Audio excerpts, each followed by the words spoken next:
Wenn du diese Blätterteigtörtchen hier siehst, die feinen Schichten, die klare Struktur und diese cremige Füllung aus Vanillecreme und Buttercreme, dann sieht das immer ein bisschen nach viel Arbeit aus.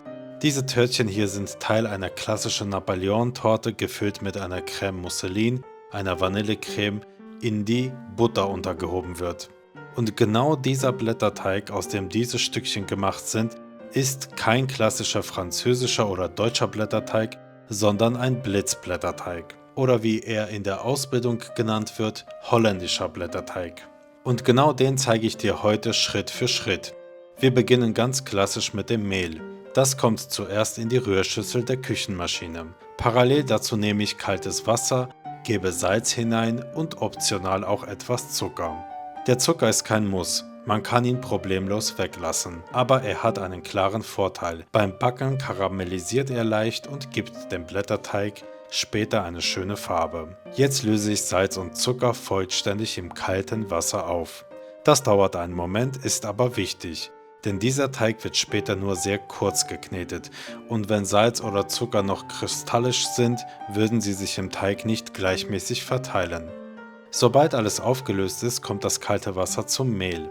Die Maschine läuft jetzt wirklich nur kurz, 1 Minute, maximal 2. Gerade so, bis sich der Teig verbindet. Mehr braucht es nicht. An dieser Stelle machen wir etwas anderes. Viele geben jetzt bereits die komplette Buttermenge dazu und kneten sie kurz mit. Das kann man machen, das ist eine gängige Methode und funktioniert auch. Ich zeige hier aber bewusst die Variante, so wie ich sie in der Kochausbildung gelernt habe. Und da wird die Butter nicht mitgeknetet, sondern später eingearbeitet. Jetzt kümmere ich mich um die Butter. Die kommt direkt aus dem Kühlschrank und wird in Scheiben geschnitten. Diese Scheiben schneide ich noch einmal quer, sodass kleine flache Butterstücke entstehen.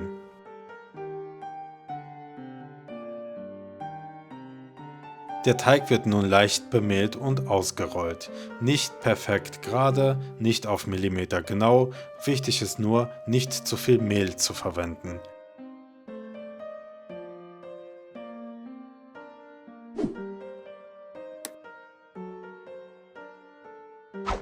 Sobald der Teig ausgerollt ist, entferne ich überschüssiges Mehl und verteile die Butterstücke gleichmäßig darauf. Im Idealfall ist die Fläche fast komplett bedeckt.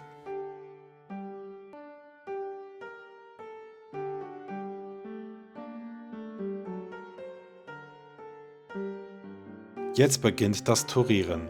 Ich klappe zuerst die untere Hälfte nach oben, dann die obere Hälfte nach unten und schließe den Teig wie ein Buch. Das ist bereits die erste doppelte Tour. Die Butter ist noch kalt, der Teig ist kühl, also arbeite ich direkt weiter. Ich bemehle leicht und rolle den Teig erneut aus.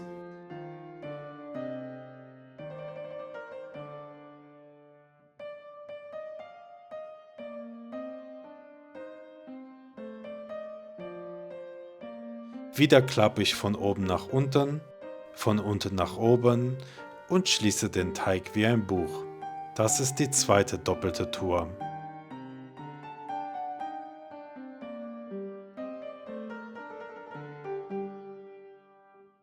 Jetzt rolle ich den Teig erneut aus. Und an dieser Stelle ist ein Punkt ganz entscheidend. Bevor ich den Teig zusammenlege, gehe ich mit einem Pinsel darüber und entferne wirklich jedes bisschen Mehl zwischen den Schichten.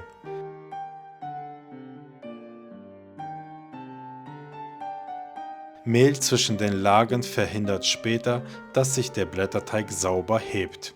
Also entmehlen, klappen, wie ein Buch schließen. Das ist die dritte doppelte Tour. Jetzt merkt man langsam, dass die Butter an manchen Stellen weich wird. Sie beginnt leicht schmierig zu werden. Und genau hier entscheidet sich, ob der Blätterteig später funktioniert oder nicht. Ich packe den Teig sofort in Backpapier und lege ihn für etwa 15 bis 20 Minuten in den Kühlschrank oder in die Kühlung. Er soll nicht einfrieren, die Butter soll nur wieder fest werden.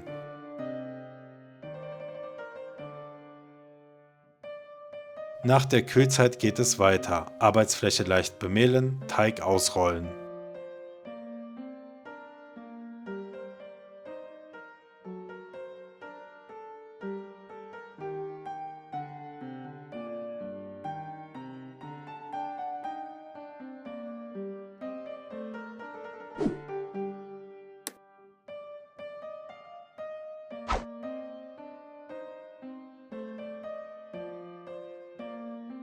Bevor ich jetzt die letzte Tour mache, gehe ich wieder mit dem Pinsel über die Oberfläche und entferne restlos das Mehl.